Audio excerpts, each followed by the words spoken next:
बाळाची तब्येत बरोबर नव्हती, रात्रीचं आणलेलं आहे.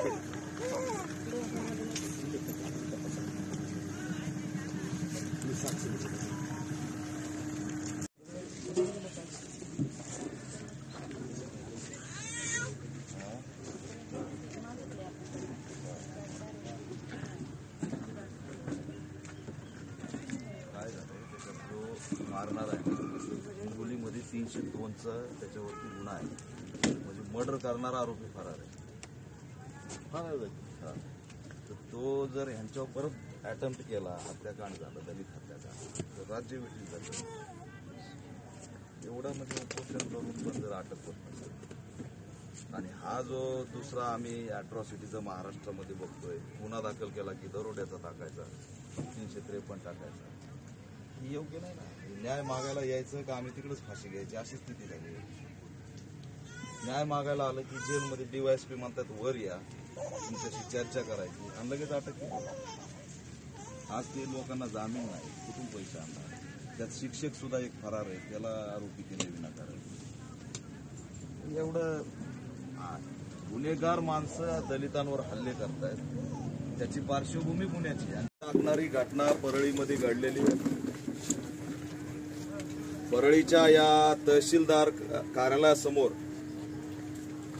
गेल्या 7 दिवसापासून बौद्ध समाजाच्या 4-5 दिवसापासून बौद्ध समाजाच्या आया बहिणी या ठिकाणी आंदोलन करतायत. त्यातल्या 3 आंदोलक ऍडमिट आहेत. 1 वर्षाचं सुद्धा बाळ नसेल ते सुद्धा या ठिकाणी बसलेलं आहे.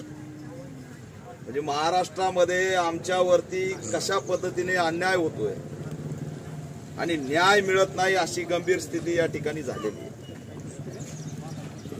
यात अॅट्रॉसिटी ऍक्टचं प्रकरण आहे, 307चं प्रकरण आहे, पण त्याचे कलम सुद्धा त्या पद्धतीने लावण्यात आलेले नाहीत. हे सुद्धा दुर्दैव आहे. हल्ला करणारे हे याआधी गुन्हेगार आहेत, अनेक केसेसमध्ये त्यांच्यावरती गुन्हे आहेत.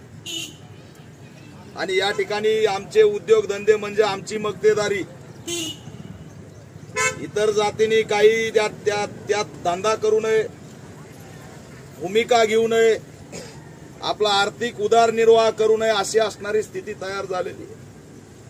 आणि या भांडणातून न्याय मागण्यासाठी पोलीस स्टेशनला गेल्यावरती अॅट्रॉसिटी ऍक्टचा गुन्हा दाखल होतो, त्यात गंभीर गुन्हे दाखल होते, गुन्हेगारावरती गुन्हे दाखल होते. काही मिनिटात या कलमाअंतर्गत अटक करून आरोपींना आणि पीडितांना त्या ठिकाणी आरोपीला अटक करून पीडिताला सुरक्षित करणं हे यंत्रणेचं काम आहे. पण दुर्दैवाने यात असं घडलं नाही. याच्यात घडलं उलट की जे न्याय मागायला गेले त्यांनाच असणारं दरोड्याच्या गुन्ह्यात अटक केली. आणि ज्याचा संबंध नाही ते शिक्षक म्हणून, काय नाव त्यांचं, दिलीप भालेराव शिक्षक, त्यांना असणारं त्याच्यात आरोपी केलं. आता हे क्रॉस केस आली, सहज घेतली, हे ठीक आहे, पण लेकरांना उज्ज्वल भविष्य शिक्षणाच्या माध्यमातून शिकवणाऱ्या शिक्षकाला दरोडेखोर लेबल लावणं किती योग्य आहे. म्हणजे अशा पद्धतीने शिक्का कुणाला काही मारून मोकळं व्हायचं. इथं दरोडा दाखल झाला, बुलढाण्यात एका केसमध्ये अॅट्रॉसिटी टाकली म्हणून 376 दाखल झाला, कधी 353 दाखल होतो.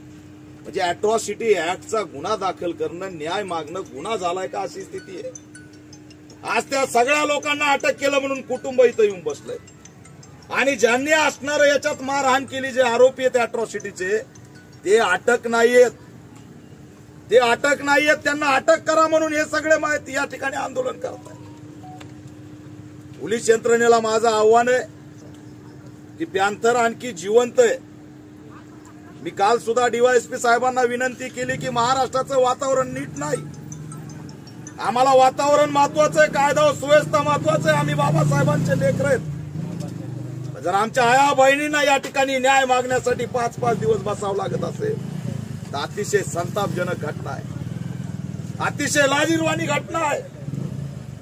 आणि म्हणून आता आम्हाला या ठिकाणी आपल्याकडून अपेक्षा आहे, मागणी आहे की या घटनेतील सगळे आरोपी काही तासाच्या आत अटक झाले पाहिजेत.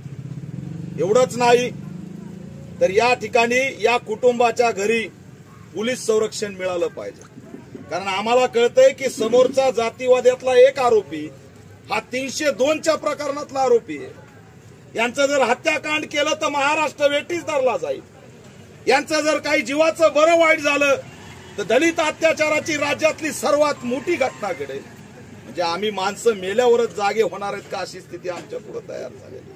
आज ते भालेराव शिक्षक गावोगावी फिरतायत, अटकेच्या भीतीने फिरतायत. त्यांना अटकपूर्व जामीन टाकायचे, काही जण अटक करून टाकले, त्यांना आता सेंट्रलला पाठवलंय. म्हणजे न्याय मागायला गेला आणि अन्याय करून घेतला अशी स्थिती झाली. त्यांच्या मनात हे वाटतं की पोलीस स्टेशनला न्याय मागायला